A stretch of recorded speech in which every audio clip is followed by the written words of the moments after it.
How's it going, everybody? This is RBT coming at you with Friday Questions and Answers, episode 29. And I'm extremely tired, man. College life is not a joke. I was up to 12 o'clock last night, or 1 o'clock, actually, writing a paper, and I have to get up 5 o'clock every morning to be able to get to college on time. So I'm going like 4 hours of sleep, went and worked out after school at the recreational center, which is one of the best in the country, which is awesome. But before I get started, I wanted to say for you that watch all my videos and the NCAA videos, the Impossible Challenge this week will be coming out tomorrow afternoon. I didn't have time to do it Wednesday night because I honestly kept playing it and I was trying to get it done real quick. So I had a paper to do after it. I had a ton of papers to write, but I had a paper to do after it before I went to sleep. And I lost like 5 times. It was pissing me the heck off, because I was trying to get everything done and I didn't have enough time. So I'm hopefully going to play that after this and get it edited together and have it uploaded tomorrow afternoon. But I'll have my usual Florida Gators Dynasty video uploaded tomorrow at 10 o'clock in the morning. Get you warmed up for college football tomorrow. But let's get started. Before, and if you're new to this series, to be featured in this series, just leave a question in the comment section below and I'll answer your question no matter what it is. About sports, my life, anything, it'll be answered in the next episode, which will be Friday Questions and Answer episode 30. So we made it all the way to 30. Took a long break, like 5-month break from the series, but we're back at it now. Football season started. So let's start at the very first question. Razorback 1995 asks, "Are you going to any Alabama or Titans games this year?" I don't believe I'm going to go to any Titans games because it's a lot farther away. It's like a 10-hour drive to Knoxville. Or not, wow, Knoxville, wow, just disregard that, Nashville, sorry, but yes, I'm planning on going to a couple Alabama games. I'm supposed to be going to the Georgia State game with my girlfriend and her family, and then I'm supposed to be going, me and a couple of my buddies are going up to the Alabama LSU game, so that'll be awesome. So hopefully we can go to that game. The last LSU game I went to didn't end up too well. I went to the matchup of the century when we lost 9-6, and that sucked. That was horrible. I mean, it was a good game, but I mean, from my perspective, it was horrible. But so yeah, hopefully a couple games, maybe a couple more. I don't know. Karsten Jackson asked, somebody asked me how old I was. Super Samvog asked how old am I, and Karsten Jackson thought I was 17, but I actually turned 18 in May. So I'm 18 months. 18 years, 4 months, and 2 days old as of today. Carson Jackson also asked, based on Alabama's performance in that Bama versus Virginia Tech game, what do you think they majorly need to improve on, if anything? Big thing is the offensive line. I think the offensive struggles were a combination of 3 things. One, the offensive line and experience. Their first game together, chemistry is not where it needs to be. I mean, when you lose 3 linemen that are the best in the country, you're definitely going to have some growing pains. And I think that was a reason why the offensive line affected the run game. The pass game was just horrible. I believe we were kind of looking forward to Texas A&M. We weren't giving Virginia Tech the respect they needed. Therefore, offense didn't do anything. And I do honestly believe that Nick Saban played a very vanilla offense, not wanting to show everything that he has installed until they actually need it, which is believed to be the Texas A&M game. And wow, Alfonso Soriano just hit a bomb. Okay, so offensive line, a huge thing that needs to be improved. And they do say that teams improve mostly between week 1 and week 2. And the bad thing is the fact that we have an off week 2. That can really hurt us, because it would really help to have a game to play against a lower level team that would give us to work out some kinks, be able to experiment and such. But we don't have that game. We have to go straight into one of the best teams in the country in Texas A&M. So that'll be a fun game, but definitely the offensive line. Cormac Shoot asked a very interesting question. Brent Musburger, Lou Holtz, Lee Corso. Which of these old guys knows the most about college football and who knows the least? I think Lee Corso knows the most, but just due to his strokes and everything that's happened to him mentally and physically, he's not really able to display that information like he wants to. I mean, I know he slurs his words a lot, but it has. I thought from week 1 in game day, he did sound a lot better, which I love Corso. He's one of my favorite analysts. I love him. I cannot stand when people hate on him. I mean, the dude is college game day. College football would not be the same without Corso. He's like one of the main faces of college football. But I do think it's Corso, but he's not as presentable as he would like to be, and that's obvious. But I think he knows the most, and knows the least is Burton Musburger.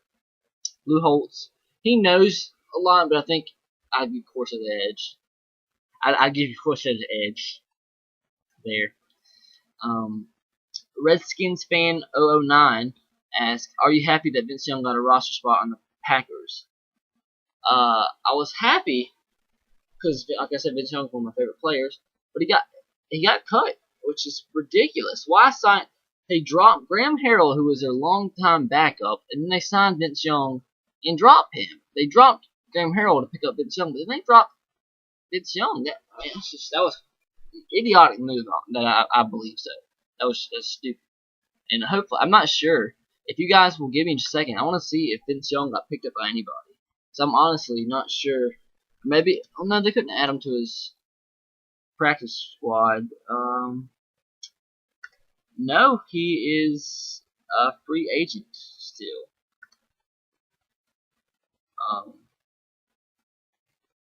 Alright. So, next is Mega. Somebody will pick Vince Young up. I mean, as a Titans fan, I thought he was really good at times. Inconsistent, but he was good. He can make plays with his arms, with his legs, about as talented as anybody, but the mental aspect of the quarterback position, he wasn't quite the best in, and that showed a lot. But I think he can be good. If somebody gives him the shot and gives him some time, just lets him develop. I know he's been out of the league, in the league for a long time, but just give him time to develop, learn some systems, give him time to mature under one team and learn that offense. He will be good, trust me. Okay, Mega UGA Dogs asks, could the Braves win it all? He has 2 questions. Could the Braves win it all? And also, if Georgia beats Clemson, USC, LSU, will you consider them national title ready? Okay, that's the one bad thing about my Friday questions. The answers, they come right before college football that week, so some questions are pretty much answered themselves. But if the Braves win it all, heck yeah, they could. They're very good. If the Braves and Red Sox play, a couple of my friends are actually planning to go to Turner Field when they play there to watch the Red Sox play. And my friends obviously big Braves fans, but yeah, they could. Good team, youth all over the field. I love the Upton brothers. Pitching has surprisingly been good to me, and they have the depth, the pitching, that they could do it all the way. They're such a weird team because it seems like if they don't hit a home run, they strike out. But apparently they hit enough home runs to do good. Because they have, I believe, as of right now, they have the best record in the majors. They do have the best record in the majors. So yeah. And if Georgia beats Clemson, USC, by USC he means South Carolina. Sorry, I didn't realize that as I was reading. And LSU would consider them national title ready. I mean, obviously lost to Clemson, but they did look good. I mean, if they can win out rest of the season, which potentially they could, they still would have a shot at the national championship. I mean, that's a long shot. I mean, I know they lost to Clemson week 1. I don't know why many people would say they could go undefeated the rest of the season. But I mean, there's a possibility. I mean, if they lose to South Carolina this week, it's over. That dream is gone. But they could still win the SEC. But that would be highly unlikely of how they would have potentially played in the first couple of weeks. But there you go. Moving on. CH Extreme 96 says, what do you think of Baker Mayfield? Do they beat for Texas Tech? And who is your favorite current NFL player? I thought that was amazing for a true freshman walk-on to throw as many touchdowns as he could and play as effective as he did. That's amazing. I believe, actually, I read somewhere that he was the first ever true freshman walk-on to actually start for an either an FBS program or a BCS AQ level program, which is amazing. And he played very well. And he might give Michael Brewer a run for his money because he played good. We'll have to see how he plays this week. But I was really, really impressed. And also, who is your favorite current NFL player? Oh man, this is tough. Favorite player. Oh, give me a second on this one. Favorite NFL player. God, it's hard. Maybe Calvin Johnson. I really just don't have a favorite player. Maybe Wes Welker. Man, that's a tough one. Anybody else come to mind? RG3 maybe? Man, I think I'd probably go with RG3 as of right now. On the Titans, I really don't have a favorite player. The common choice of Titans fans is Chris Johnson. I mean, I think he's going to do better this season, but he's not my favorite player by any means. Favorite player on Titans right now? Man, probably Jake Locker. I mean, I know he's not lived up to his expectations, but I still wouldn't really watch him play, and I think he could be good over time. So probably Jake Locker on the Titans, that is. Okay, Trey5599 asks, if Georgia handles Clemson well, do you think they finally get respect in the polls? Another question that already was answered. If they would have won, they would have got respect in the polls. They might have jumped up all the way to number 2, surpassing Oregon and Ohio State, but they lost. We'll have to see how they can handle South Carolina this week.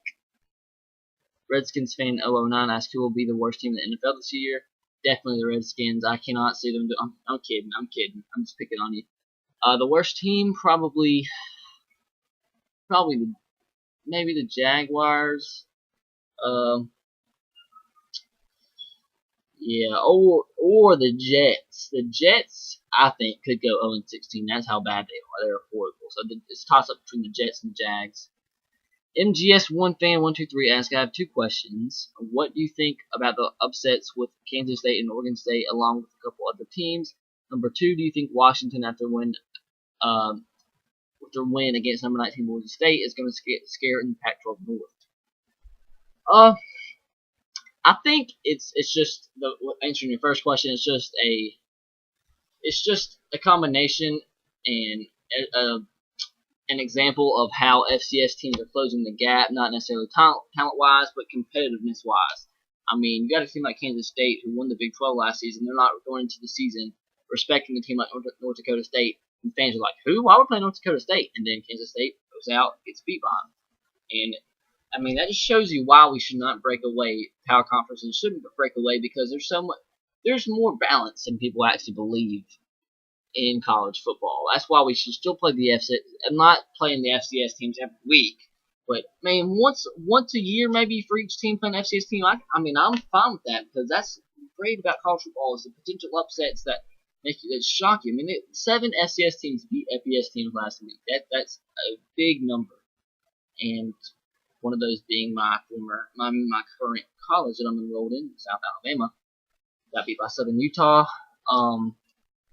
Oregon State just played horrible defense against Eastern Washington. Just horrible. Their quarterback absolutely lit it up against Oregon State. Their quarterback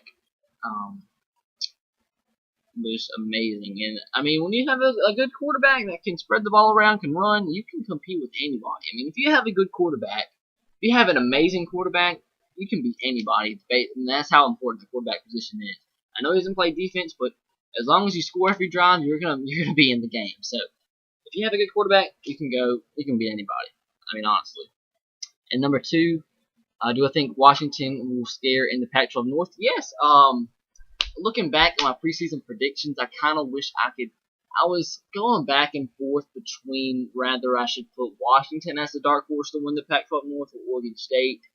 I took a long shot and put Oregon State actually above Stanford in the Pac-12 North. That made me look stupid. But I think right now I would actually swap the 2. Washington could scare. I could see them beating the Stanford just like they did last season. I think I could see them beating a Oregon. I could see them win the Pac-12. They look really good, very dominant. I think Boise State was overrated, but still they played lights out, obliterated Boise State. So congrats to Washington, and they really could compete in the Pac-12 North, and in the Pac-12 as a whole, really. Malcolm Mitchell says, "Who do you think will be number 2 this season, and who's going to be in the SEC championship?" Who do I think will finish number 2? Oh, that's an interesting question. So, presumably, the team that finishes number 2 will be the team that loses the BCS National Championship, which I think will be Louisville. Either Louisville or Ohio State, probably. Even though nothing Ohio State did this week really shown that they are the number 2 team in the country because they play bad against Buffalo, but one of those two, I believe. Who's going to be in the SEC Championship as of right now?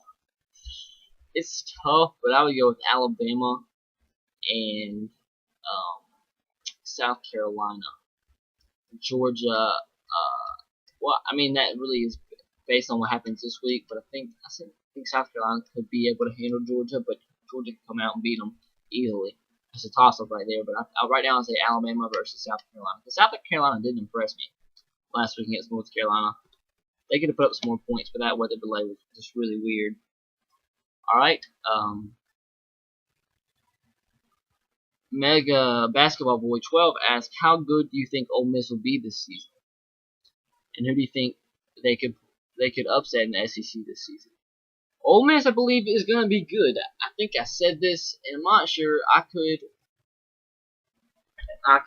don't know if I take this back or not, which we'll have to wait and see how the season plays out and see how teams play in the next couple of weeks. But I actually had Ole Miss finishing above LSU in the SEC this season. With that said, both teams were good, impressed me week 1, but LSU looked so much better than I anticipated. I thought LSU was going to be not horrible, but definitely not on par with the LSU teams in the past 4 or 5 years. I thought they were going to be bad. Or look bad at least against TCU. And their defense did not play in former past couple of years LSU type defense, but they weren't as bad as I thought. Their offense looks much improved. Zach Mettenberger looks a lot better. I think the Cam Cameron hire was huge. Good wide receivers, good O-line, good running game, and they will be good. And that's hard to say, but Ole Miss, I believe, are for real, and they'll only get better over time, especially with the recruiting classes that they're pulling in. But I'd have them either finishing 3rd or 4th in the SEC. Right now, it's a toss-up, but my preseason was number 3 in the SEC West, and that can still be the case. Who's going to be in the SEC Championship? Oh, wait, that's the last question we're out. Who could they pull upset against in the SEC? Against an LSU? Maybe Texas A&M? Maybe. I can't think off the top of my head if they play cross division, but I mean they could beat anybody. They're dangerous. They come out one week and look amazing and beat anybody. That's how good they are. But I think they'll pull one huge upset, rather it be against an LSU, and cross my fingers against Alabama, or hopefully not Alabama. But you never know. But they could compete with anybody really. I don't really see them getting blown out at all this season. Anybody. Oh God, how many more questions is left? About 5. Format, shoot. Sorry if I can't pronounce your name right. Shoot. Asks if Johnny Football is good or bad for college football. Man. How can I word this? I think Johnny Football, the player, while he's in the middle of a play, while his performance is good for college football, the way he excites the crowd, how he plays, I think that's good for college football. Now, the Johnny Football that is not in the middle of the play, off the field, talking trash on the field, that's not good for college football. But the way he plays when he's actually in the middle of a play performing, that's good. When he's not playing in the middle of the play, that's bad for college football. But the one positive you can take from his off the field and on the field antics is that it can be an example to future players of what not to do if you're a good player, so you will not be as scrutinized as he's been, because I know nobody wants to bring that upon themselves. And Johnny Manziel now can't get out of it in any such way unless he starts acting like an actual legitimate, mature quarterback. But even if that would happen, he'd still get critiqued and everything that he did, and people would probably start critiquing the good things that he did. That's just how we are in our day of age. So he's pretty much gotten himself into a bind which he really can't come out of. So that'll really be an example of the players coming up. So that's the only good thing about his off the field and on the field antics. And Hambone694 asks, what do you think of Oklahoma's new revamped defense and how they performed in their shutout performance? Where were you impressed? And just by the way, that game was Bob Stoops' 150th win with the Sooners. So congrats to Bob Stoops. He's been a really good, consistent coach for Oklahoma. And wow, Will Middlebrooks just grounded into a double play. That sucks. Sorry, I get sidetracked. Okay, Oklahoma's defense did impress me.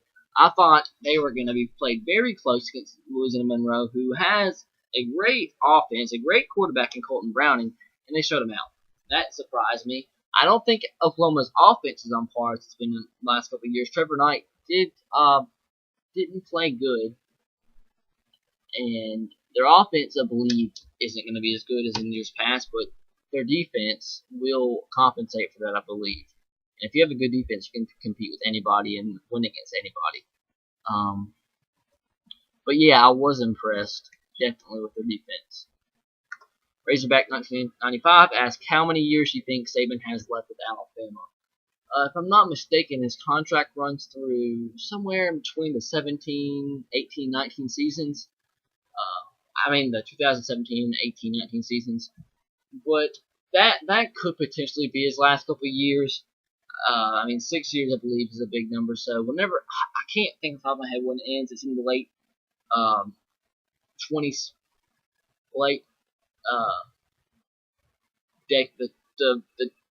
how can you say that? Not the 2000s, 2010 decade. Somewhere in the late 2010 decade, I think, when he leaves. Okay, Drew and Caitlin ask, so once A.J. McCarron leaves Alabama, 1, do you think he will be drafted? And if so, where to? And 2, who will get the starting job at Alabama? Will it be Blake Sims, Alec Morris, Parker McFloyd, or Cooper Bateman? Yes, I believe he'll be drafted, and he could be potentially drafted high. Granted, this is a really, really strong quarterback class. This is one of the strongest quarterback classes I've seen in forever. It is ridiculous this season. But yes, I think he'll be drafted. Where to? That's hard to say right now.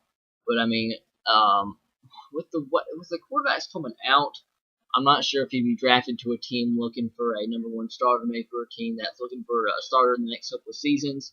Following the draft, or maybe as a really good backup. But I do think he could be a star in the NFL. He does have to improve on some things, but I think he will be drafted somewhere.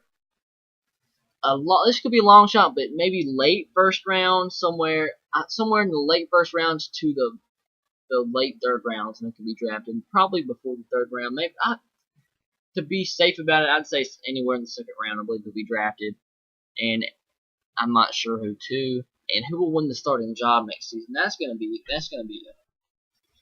interesting because we have so many talented quarterbacks that just are so inexperienced. So I believe, honestly, we'll have like 7 quarterbacks competing for the starting job. Somebody, I believe, will take a step forward above everybody else. And if that's the case with the talent that they have at the quarterback position, they have to be good. They really do. That's only 4 of the quarterbacks. You have the quarterback that's committed right now, David Cornwell. He's supposed to be the best recruit they've gotten in a long time. You also have, who else? Luke Del Rio, the walk-on, who is paying his way. He's Jack Del Rio's son. He's probably the most mature and mentally gifted quarterback out of the group. And there might be a couple more that I'm forgetting off the top of my head, but there's a bunch of quarterbacks that's going to be competing for the job. If I had to say right now, I would say I'm just not sure if I can't really see Blake Sims playing quarterback. He could start. He could, but I don't know. It's just so hard imagining Alabama having a quarterback that's more of a more primarily a read option quarterback. He does have a really good arm, but he could, but I'm just not positive. It'll be between Blake Sims, Alec Morris, and Luke Del Rio, I believe. And I mean, that's going to suck because a couple quarterbacks will transfer, I believe. Definitely, they won't want to sit for that long, but it'll be one of them. And last question is Cormac Shoot once again asks, do you welcome Alabama bandwagon fans or do they bother you? It's nice to have more fans as a fan base as a whole. You like seeing support that helps with recruiting, TV. The more support you have, the better off you're going to be in the long run. Now, do they bother me? Heck yes. That is something I cannot stand. Not just in sports, but in the whole world. I hate bandwagon fans so much. And for my own team, not so much. I mean, yeah, when they're stupid and make stupid remarks and don't know anything about football, oh my god, that drives me insane. But when I see somebody just like a team because they just won the national championship or just won the championship in any sport, I hate it. It makes me it makes me so judgmental about that person because it's ridiculous and it makes me extremely mad. So do they bother me? To a point. Not Alabama fans, not so much unless they're stupid and make stupid remarks and know nothing. But it bothers me more if it's another team, definitely. So that's it, guys. Hope you enjoyed. This ran 26 minutes, so not ridiculously long. So hope you enjoyed. Have a great day, guys. Roll Tide, go Sox, and go Titans to you. Be sure to leave a like and leave a question in the comment section below so you can be featured in next week's episode, which will be episode 30.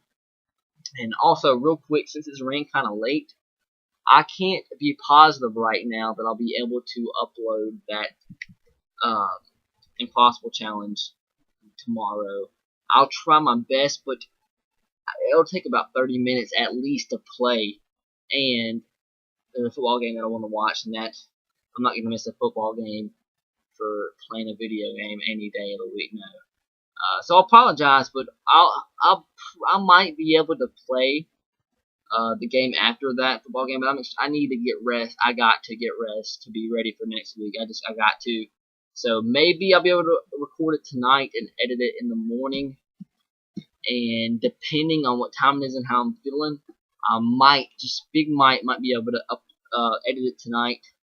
But I was planning on playing it before the game and editing it throughout the game a little bit at a time. I want to watch the game, but at least have it ready to upload. But maybe I'll be able to wake up early in the morning enough to upload. If I go to sleep early enough, I might be able to edit it in the morning and get it uploaded tomorrow afternoon. I don't know what time, whenever I can get it done. But anyways, leave a question in the comment section below so you can be featured next week as it's fit. Subscribe if you haven't already. Roll Tide, go Sox, and go Titans. Be sure to follow me on Twitter at twitter.com/S3RTR. I'll catch you guys later. See ya.